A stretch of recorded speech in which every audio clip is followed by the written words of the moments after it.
Hello, everybody, and welcome to Norm, the Cheers podcast. That isn't a Mike. I'm not Tookie. I'm not Dave, but they're here. I'm only Mike. And we've missed you. We hope you are good. We are hurtling through the final Shelley Long season of the greatest live action sitcom ever, Cheers. And boy, I feel like this week's episode was maybe one where she was filming You Again. Yeah. Yeah, or Troop Beverly Hills, whatever she was filming during this time that made her think she was going to have a big Hollywood career, because she ain't in this week a lot. Kills But it. a fun episode. Kills it. She's got like 2 at bats in this episode, but she's roping line drives when she's up.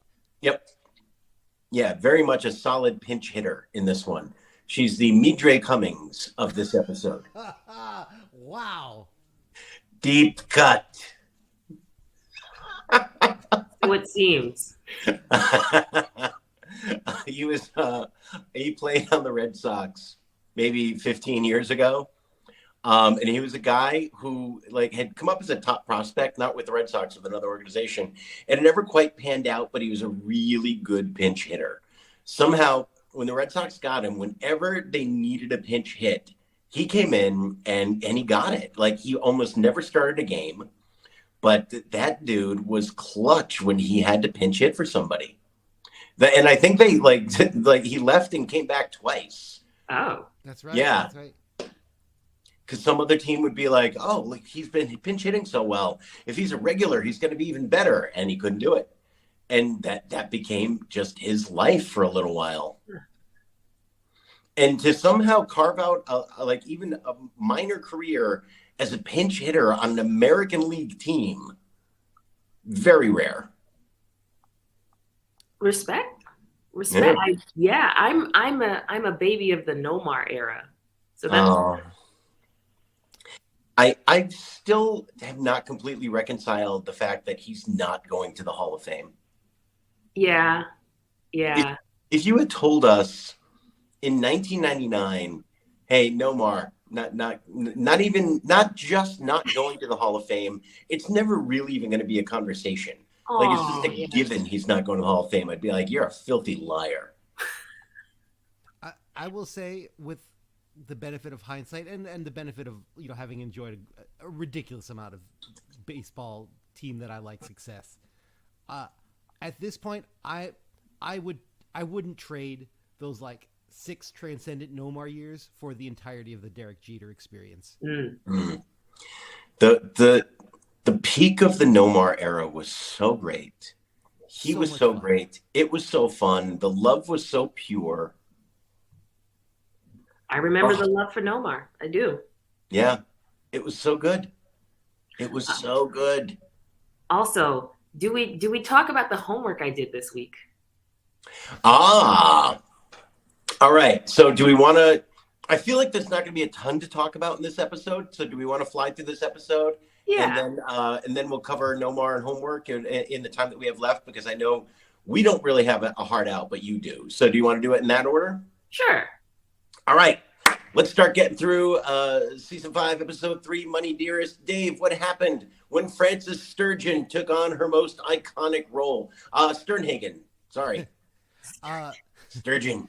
Still with us, I believe. I think she is. In her 90s. Still kicking. Ma Clavin, still hanging on. So she made her debut on October 9th, 1986, the same night that another notable institution debuted on Fox TV, much shorter lived than Mrs. Clavin, sadly, but pretty groundbreaking in its own right. The Late Show with Joan Rivers. Oh, wow. On Fox, as Fox was making its play as a network. Mm-hmm. Joan Rivers, of course, was Johnny Carson's contracted and preferred longtime substitute host when he wasn't on. This essentially severed their relationship. Johnny, yep. I mean, Mike, you're kind of a Johnny guy. Basically, he never spoke to her after this. She was put in a really, really hard position. Yes. Absolutely made the right call taking the show. I remember watching it as a kid and loving it and thinking this is something different and a little bit transgressive. Mhm.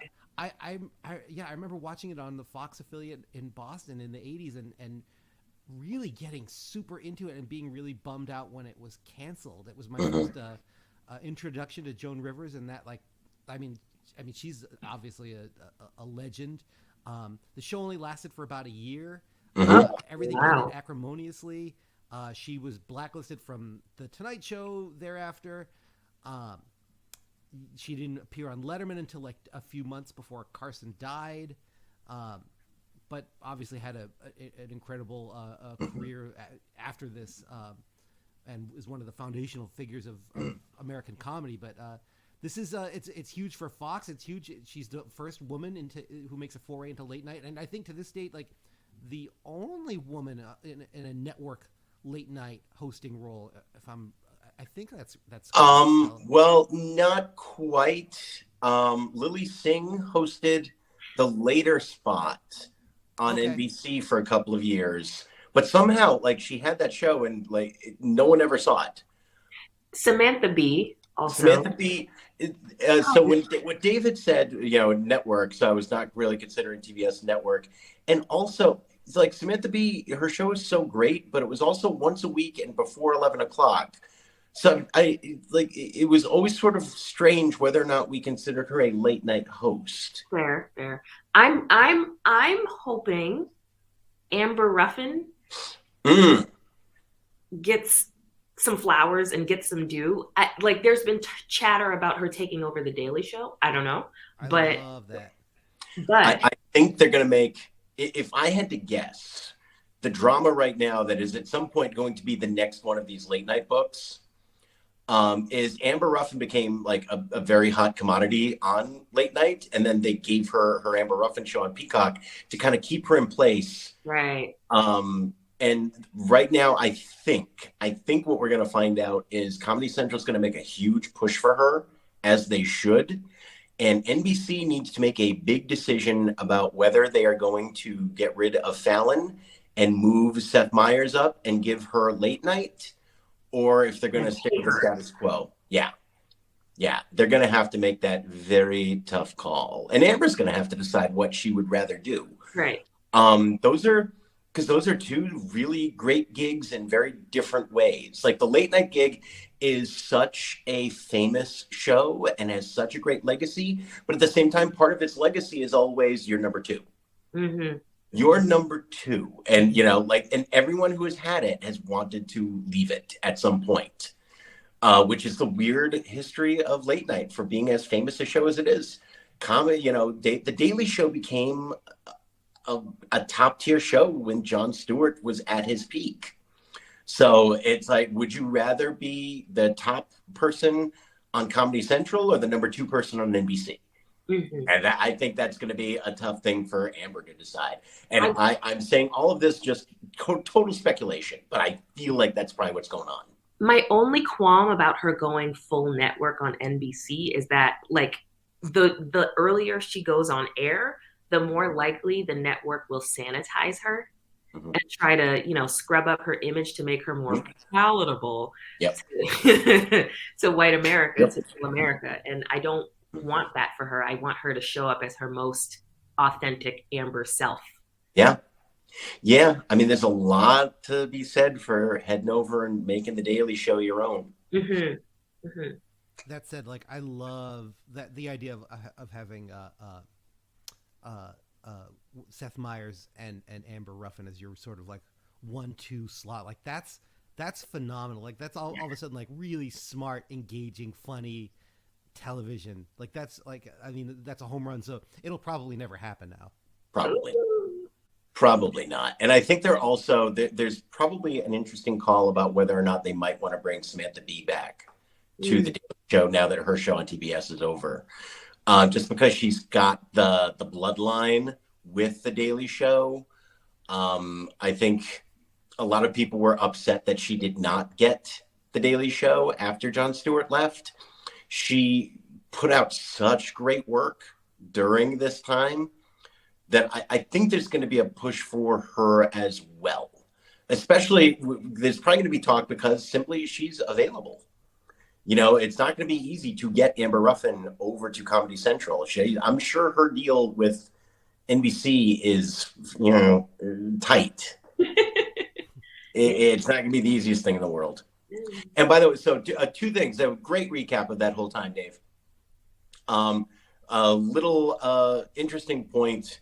The Late Show with Joan Rivers actually was the first launching pad for Arsenio Hall. Yep. He guest hosted that when it was basically wrapping up and getting contentious. And they said, hey, this guy's kind of interesting. And that's how he ended up getting the Arsenio Hall show. Yeah. Arsenio. Mhm. Black All-Star. Yes, absolutely. It's hard to overstate how big Arsenio was in the late 80s.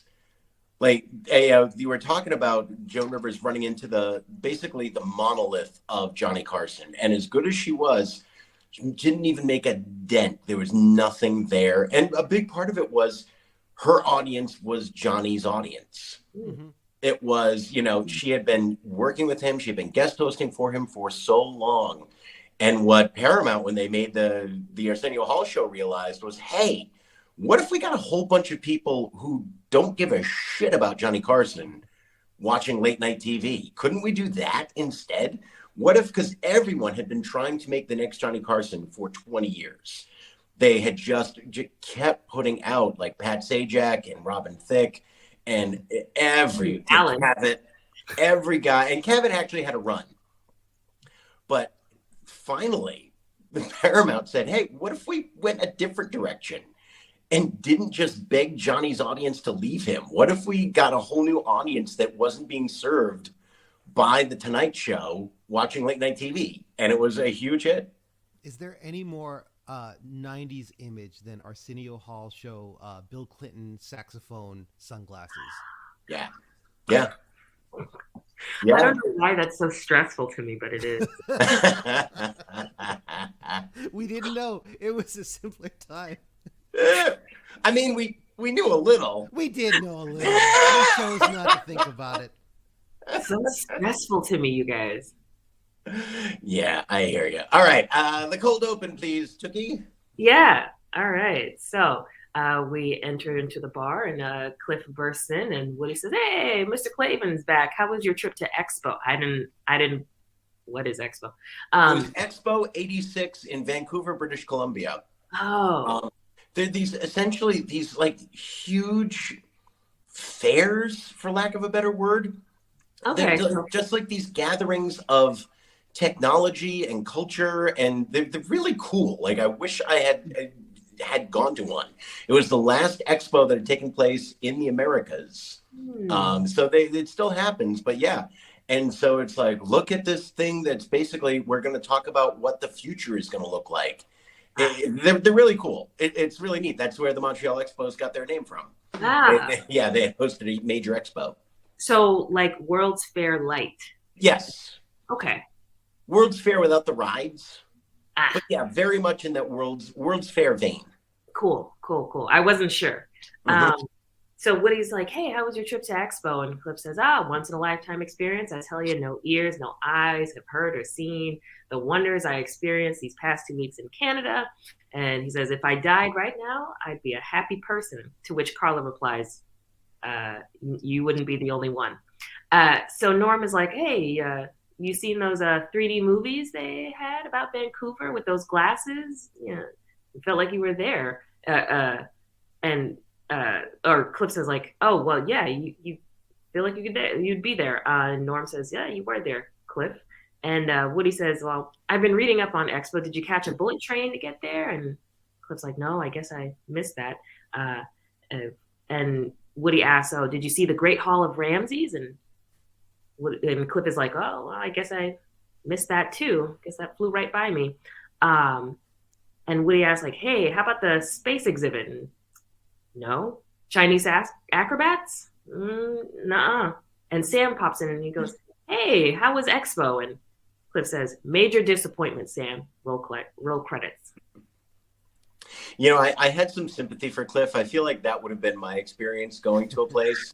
Like, I never get to all the stuff And like I see a couple of things, and I'm like, that was great. And then someone's always like, did you do this special thing? I'm like, no, no. I had a relaxing time. That was my experience. I That's will what. say, pre-pandemic, South by Southwest was a good time. Mm. Minus the Yeah, waiting line. yeah. Expo's got a little bit of a South by Southwest vibe. All right. Money Dearest, the first appearance of Esther Clavin, who would go on to make 7 more appearances, all of them funny. Frances Sternhagen. She's done a bunch of stuff. She's so great in this. And it's really hard when you think about how, like I don't think about it now, but Ma Clavin had been mentioned for 4 seasons as this off-camera character. And how are you actually going to create her? And somehow knocked it out of the park. Outstanding. Outstanding. Outstanding. The beginning of the episodes, it's mostly a story with like a B tacked on in the beginning, maybe. Where we basically have Diane coming in and planning the wedding, asking for, Sam, you've got to help us pick out some china patterns and some silver patterns and all of these things, which is my 80s thing of the week, is silver patterns. I feel like those moments of wedding prep kind of ended. They were reference points for forever. And then right around the 90s, they stopped being a thing where you registered for a china pattern or you registered for a silver pattern. Like the last reference to it I kind of remember was Sleepless in Seattle in the early 90s when Meg Ryan and Bill Pullman are trying to pick out a china pattern. So yeah, but she is very much into this, saying people are asking, and because Norm just assumes that this is going to be going on. And very funny banter between Sam and Diane, which of course has to include some reference to Diane getting killed by Sam. But be that as it may, there it is. It's in there. Then Should we do 80s moments? Usually, pattern wise, if Yeah. I sometimes will reference it specifically, and then we'll do 80s moments. But we're gonna save that category for a little bit because if you're this excited about your 80s moments, I can tell that's 12 minutes coming up later on. If you're that jazzed up about it, I'm like, we can't get off the road. No, we're going to go to the bathroom later. It's going to be fine. We're going to go to the rest stop. Just hang on. Fitzy comes into the room. Fitz, who is apparently this rich guy who's been coming in for the last 2 weeks because Cliff has never met him, comes in, buys a round of drinks for everybody. Folks start sucking up to Fitzy, but they also seem to genuinely enjoy him quite a bit. Cliff immediately is trying to figure out how to get close to this rich guy and get some money.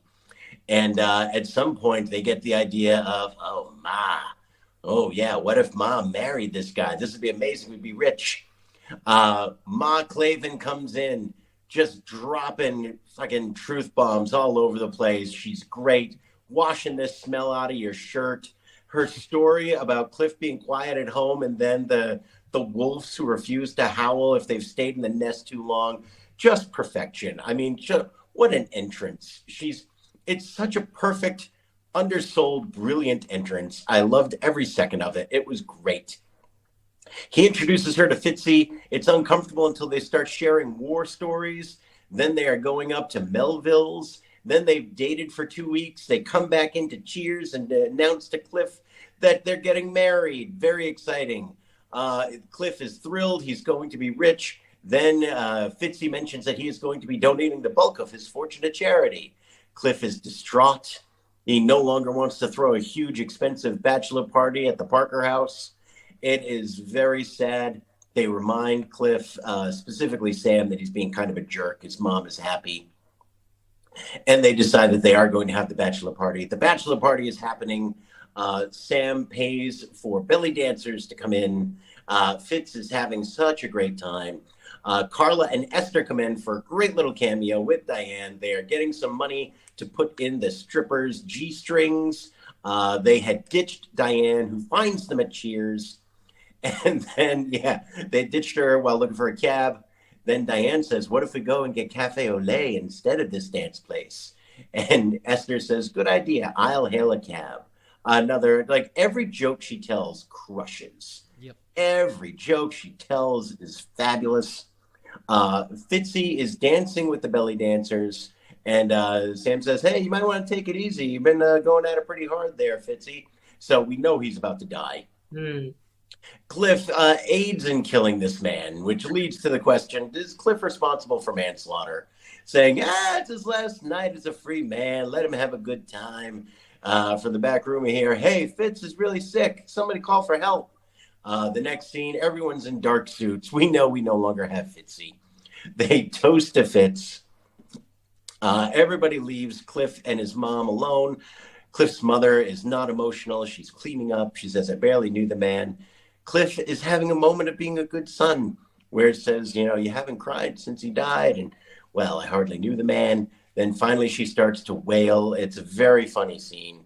And he says, there's a fine line. After the fourth wail, there's a fine line between showing your grief and blubbering, which is a funny moment. He talks about how a wonderful thing happened about 37 years ago, which apparently means that Cliff is only 37 years old, which seems impossible. Absolutely impossible that Cliff Clavin is only 37 years old. By the way, interesting note, only a 17-year age difference between Ma Clavin and Cliff Clavin in real life. Yes, Tookie. Well, okay.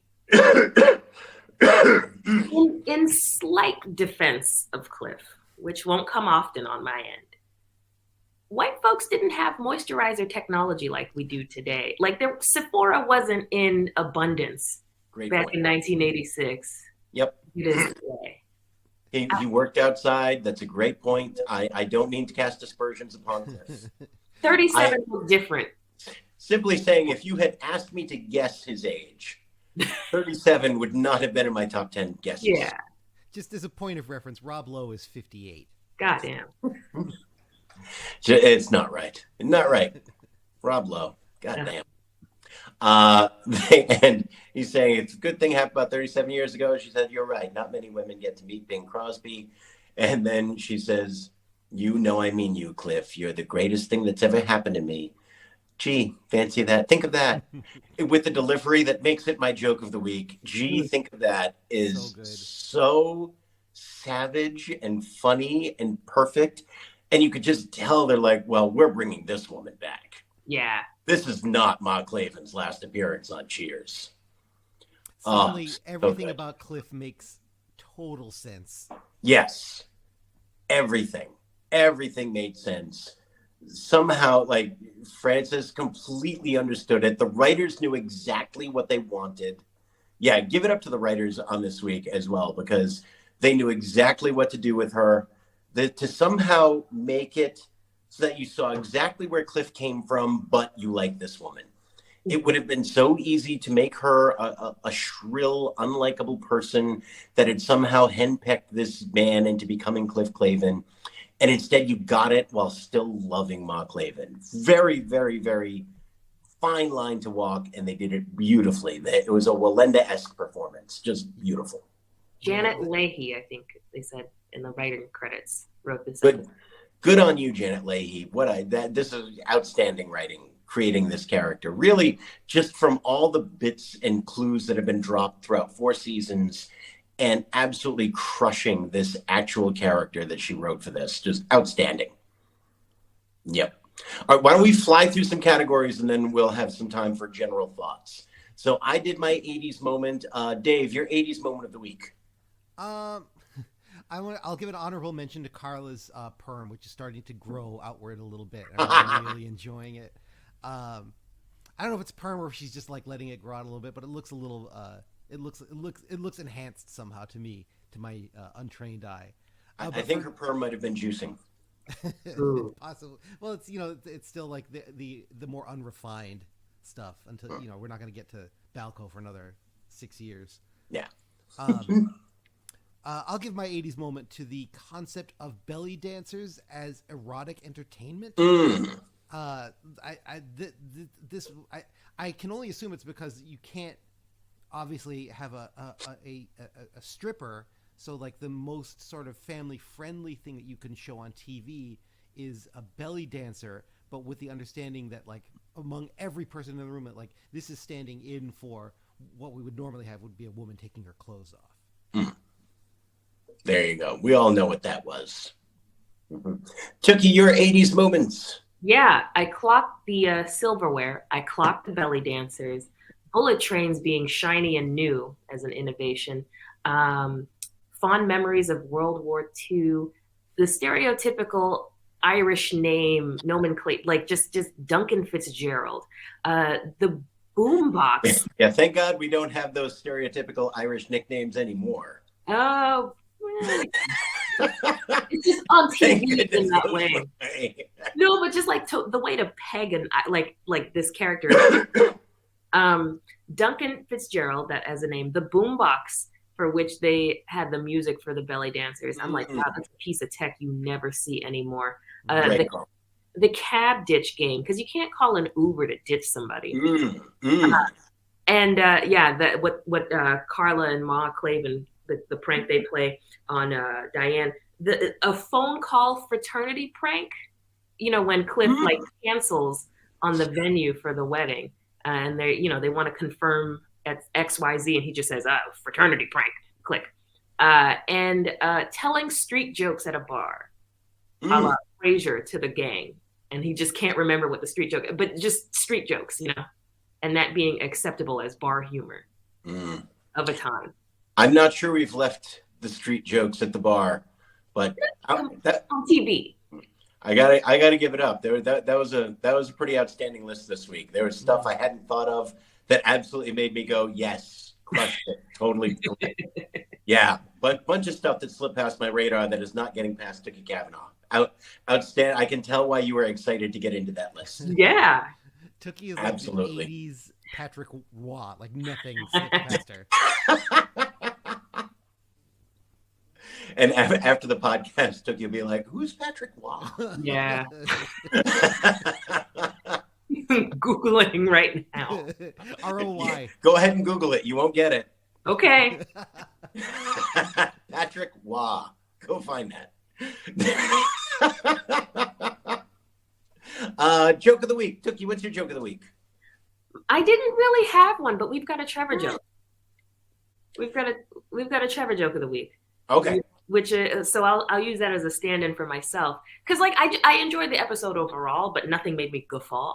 But what really got the man in the house was when Norm goes up to Fitzgerald, and he's like, "Hey, who's doing your books?" And McCann and Williams. And he's like, "Oh, well, tell you, I bet I can do better than those guys. Tell me what you like about them."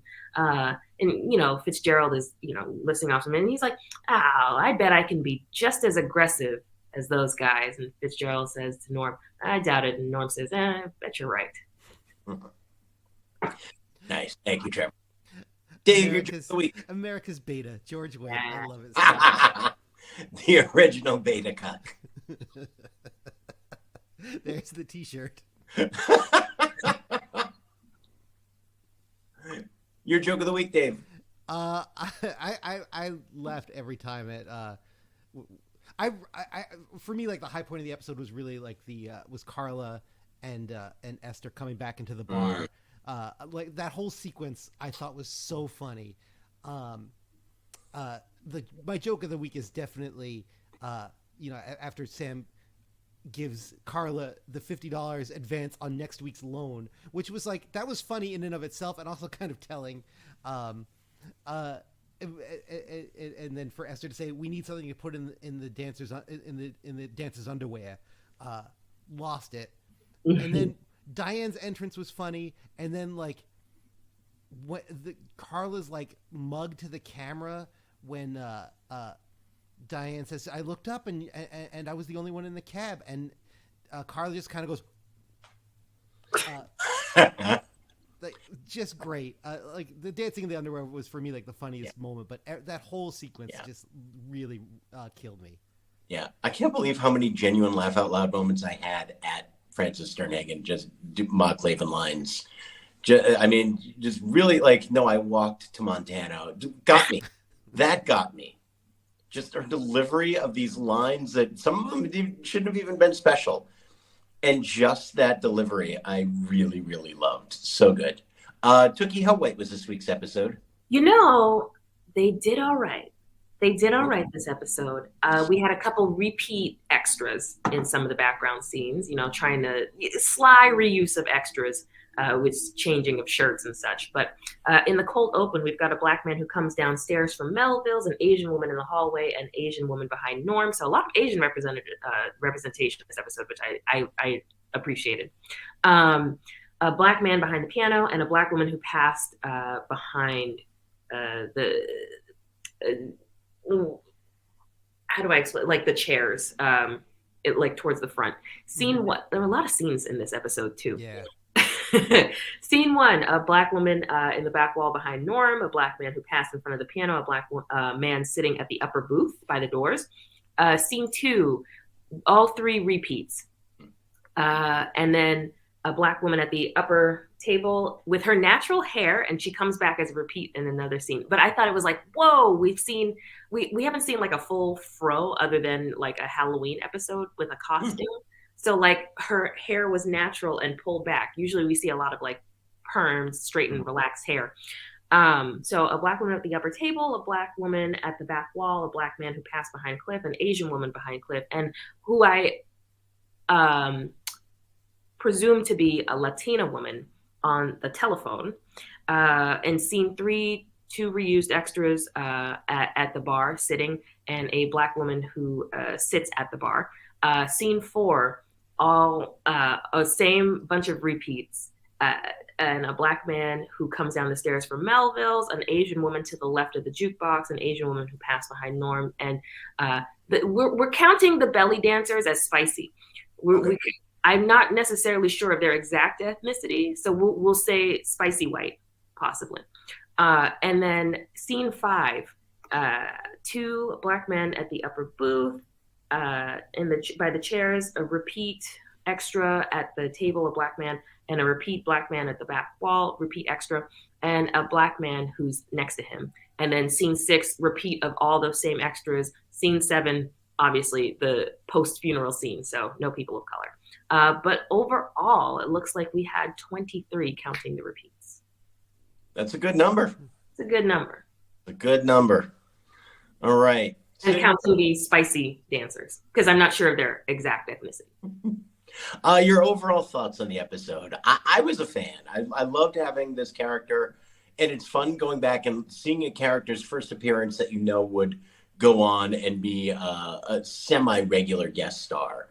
And I really thought it was very funny. It was kind of weird to have Shelley Long in it so little, but the way they structured it made sense.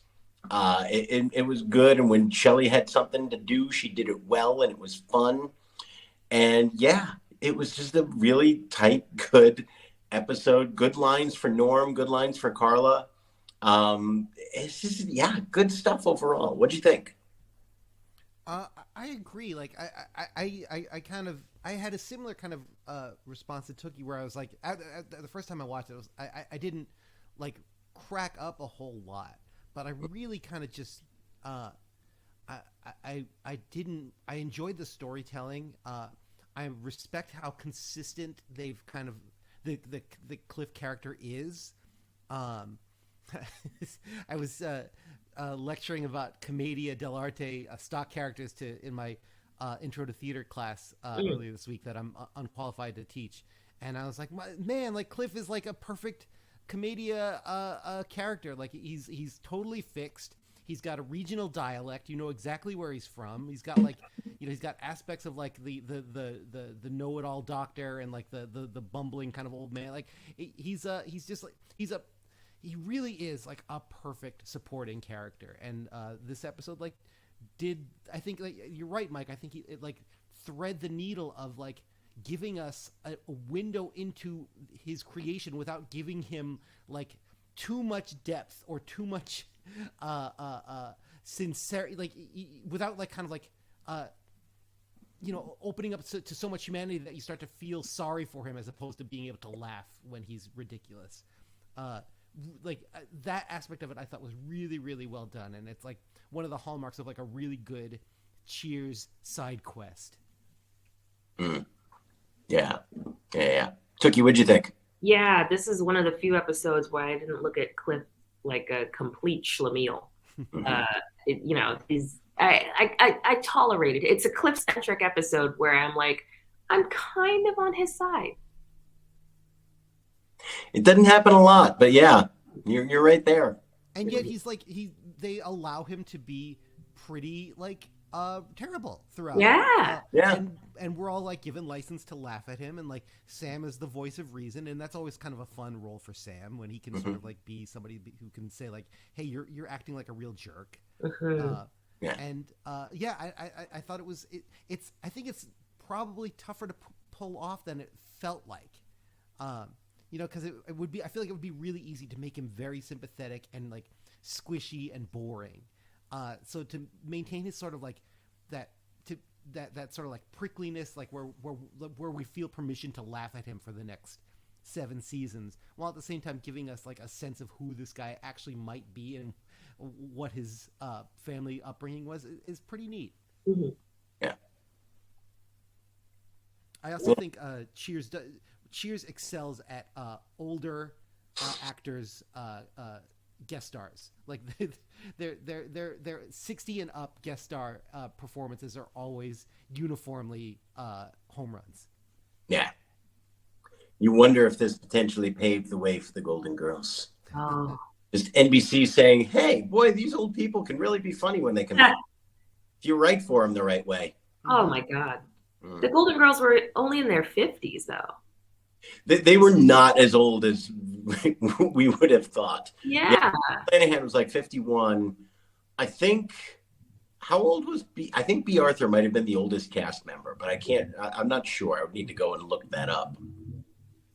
But Yeah. yeah, like they weren't elderly, and of course, like the youngest one of them was what's her face, who played Sophia. Sophia. Yeah, Yeah. she actually made herself up to look much older. She was younger than B. Arthur, I believe. I think you're right. Yeah, yeah, but we'll save that for the Golden Girls podcast. Right. Yeah, Tookie, did you have any final thoughts? Overall, enjoyable. Would watch again solely for Ma Clavin and Fitzgerald, Duncan Fitzgerald. That's it.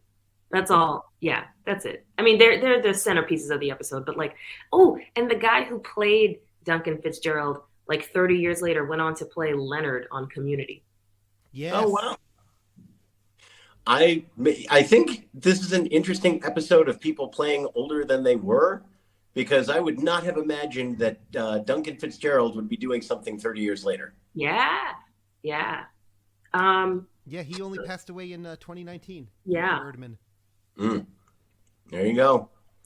All right, Tookie, you Yeah. had some homework. I did some homework. I watched Beverly Hills Cop. Woohoo! I have a lot of thought. I have a lot of I did a light tweet thread about it. It was, I wanted to make sure I focused on the movie, Yep, because thank you. RoboCop was an in-depth Twitter thread. Oh boy. What'd you think? It was a good time. I get why it was a hit. What other than Banana Man, as David David Wayne is credited. Uncomfortable. And then when Eddie Axel Foley tells the maitre d at the Victor Maitland, yeah. You just Things are gonna start. Yeah. It was one of the rough points of 80s Eddie, where he was so funny. He was so charismatic, just absolutely brilliant. But you go back and you watch, I know we've kind of touched on this, but you watch his stand-up specials, and there's so much brilliance, and there's this very ugly vein of homophobia throughout it that's tough to get past. Yeah. Like, it's so, like, the scene with him and Damon Wayans is so unnecessary, especially. Like, at least the scene where he's trying to get into the buffet with Victor Maitland, you can sort of play that off as, well, he's playing off of their homophobia, and so as long as he comes across as this feminine gay man, they're not going to want to have anything to do with him. Oh, he's ill. Oh, okay, yeah, no, just stay away. You go in there and talk to him.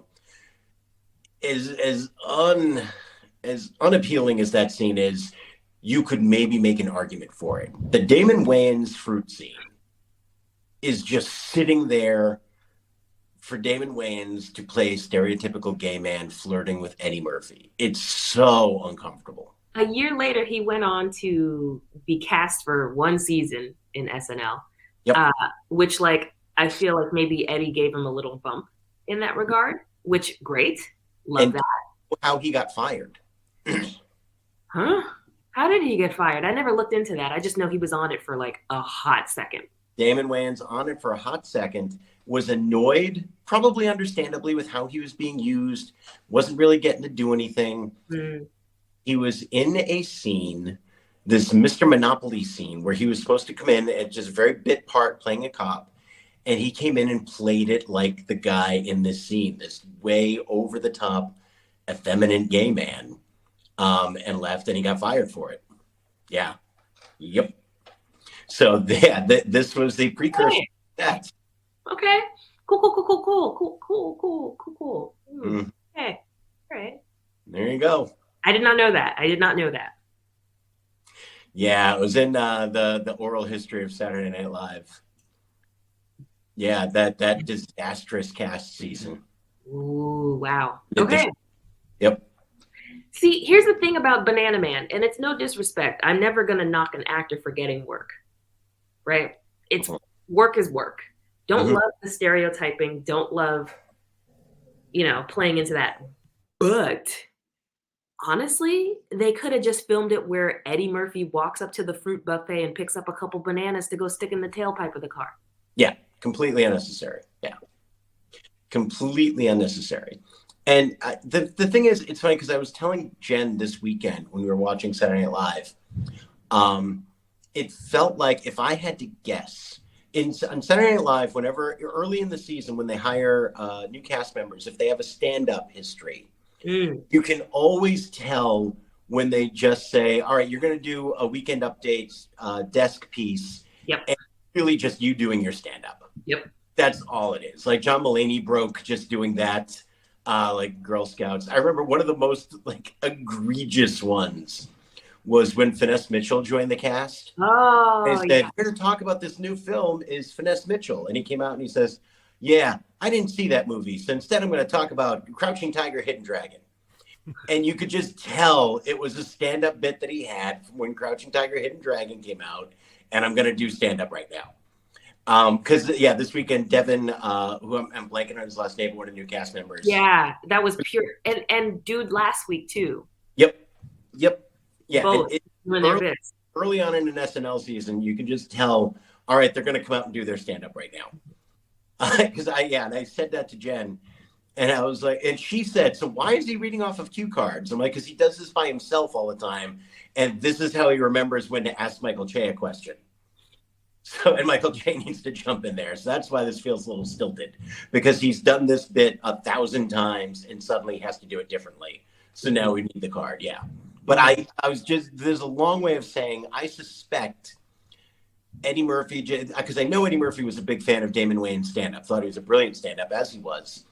And I suspect that this scene just happened because he saw Damon Wayans doing stand-up. He saw him doing the gay voice that so many 80s comedians did, and he thought it was really funny.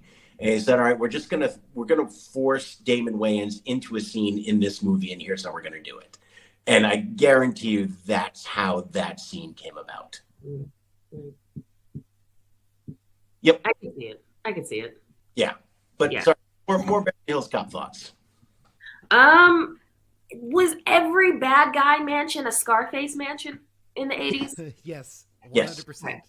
Okay. If you go back and look at a lot of movies, you're going to see they repurpose the same houses a lot. Yeah.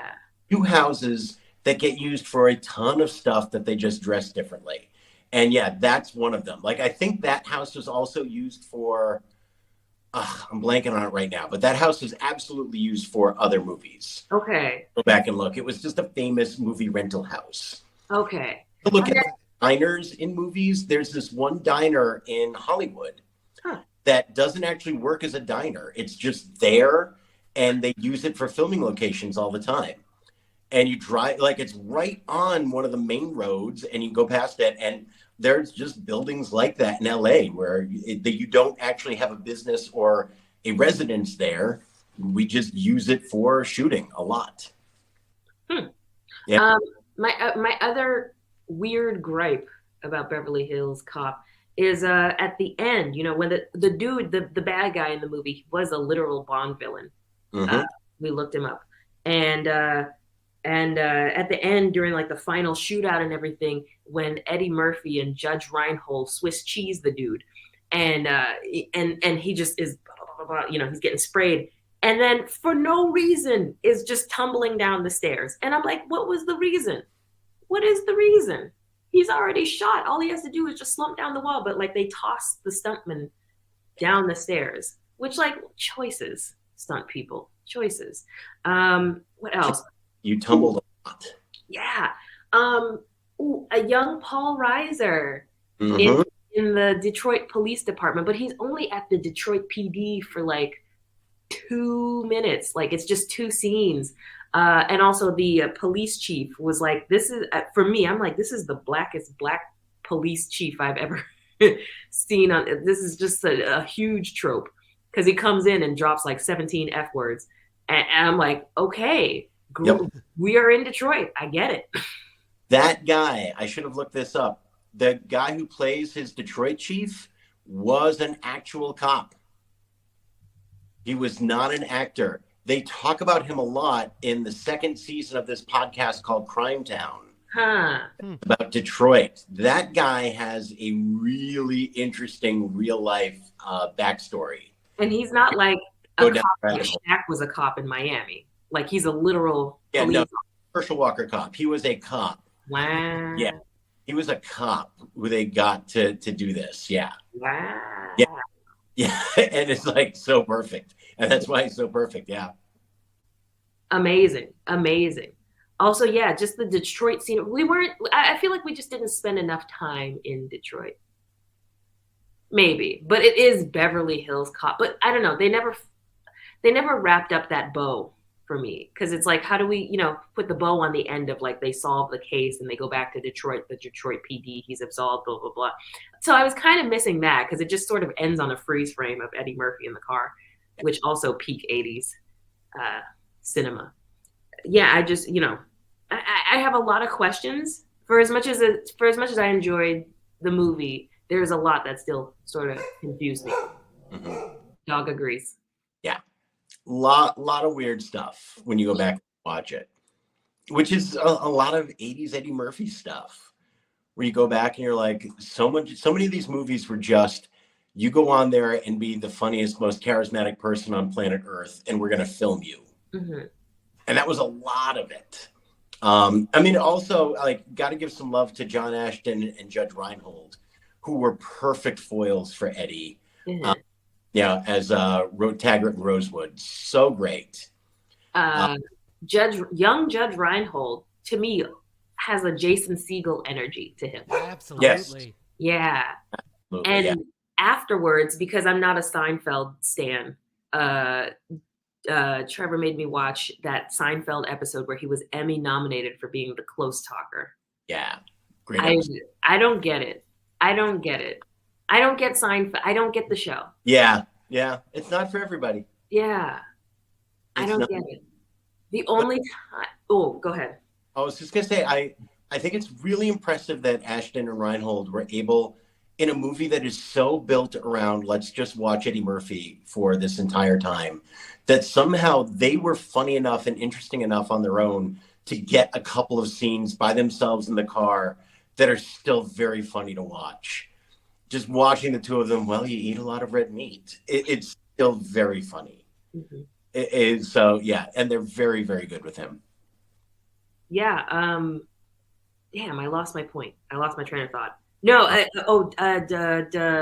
Was it? Yeah, the only episode of Seinfeld I've ever laughed at, because I only ever watched it if I was channel surfing and there was a rerun, and then I would channel surf again during the commercial break and maybe land on something else. No disrespect, people love that show. It just wasn't for me.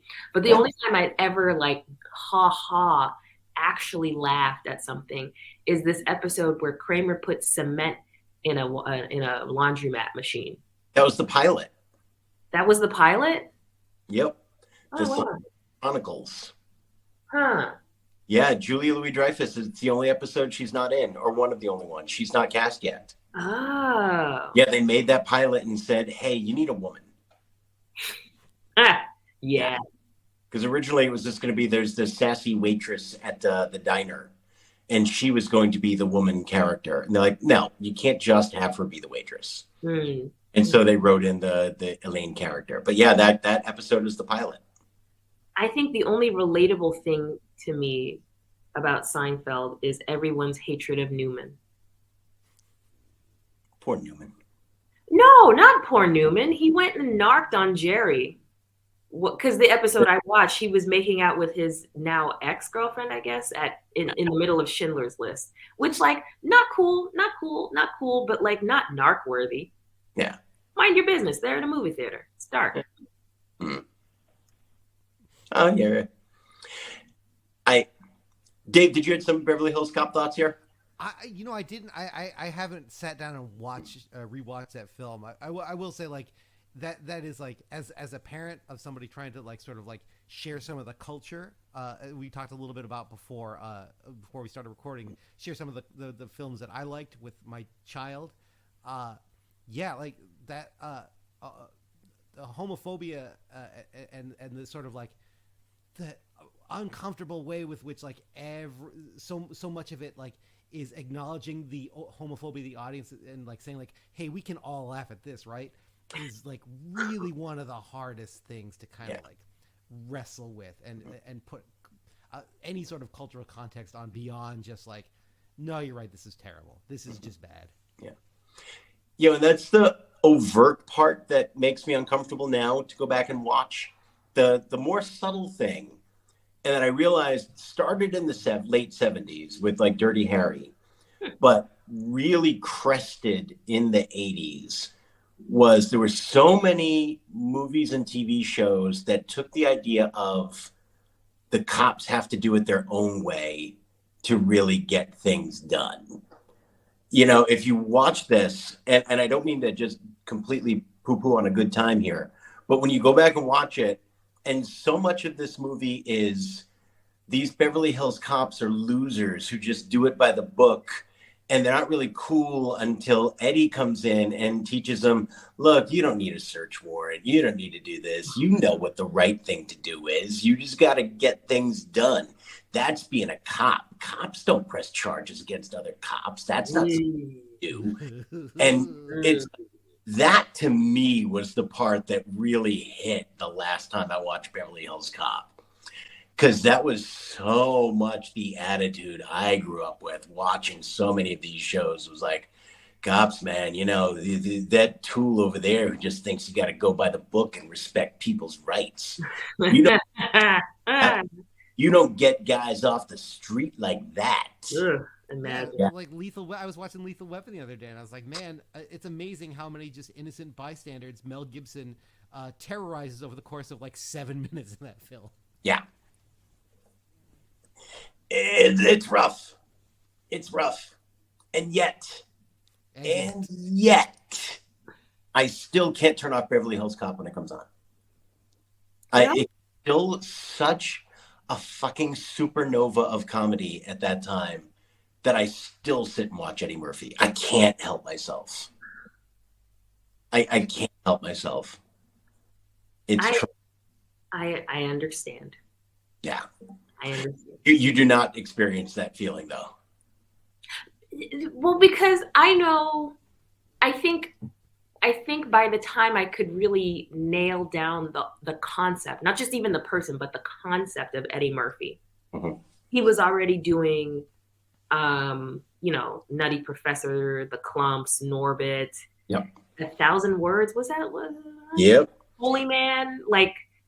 And that's something that really interests me, just that, you know, how much of it was our first impression of Eddie Murphy, which is, hey, this is the funniest person in the world. This guy is the guy that single-handedly made Saturday Night Live relevant at a time when it should have been canceled. And went out and made like 4 of the biggest movies of all time in a row. It was wild when he came out and then did, all right, I'm doing 48 Hours and I'm doing Beverly Hills Cop. And these are going to be 2 of the biggest hits you've ever seen. And that's all anyone's going to talk about for a little while. Yeah. Yeah, yeah. The concept of Eddie Murphy didn't really solidify for me until much, much later in his career in the 90s and everything. You know, just again, it was Nutty Professor, Dr. Dolittle. And to me, I was like, okay, this is definitely, I get it. I get these, but I never understood the disappointment from my like older relatives, you know, parents, aunts, uncles, where they're like, he's better than this. And I didn't know what he was like what he was doing and what he was capable of, and what the better than Nutty Professor Meet the Clumps was of Eddie Murphy. And the pushback he got for trying to like leverage his success into doing things that were perhaps a little bit more that pushed black actors more to the front. You know, Boomerang reference. Harlem Nights, you know, like, and those were met with a lot of critical frostiness. Yeah. Like I kind of don't blame him for lurching into Nutty Professor, because like everybody's telling you like what you want to do isn't any good. So yeah, take the paycheck. Okay, we got to wrap this up because I could talk about Eddie Murphy for another 40 minutes. All right, until next week, I'm Mike, that's Dave, that's Tookie. We're going to miss you very much. Go watch some good Beverly Hills Cop stuff and content, and take care. Bye, everybody.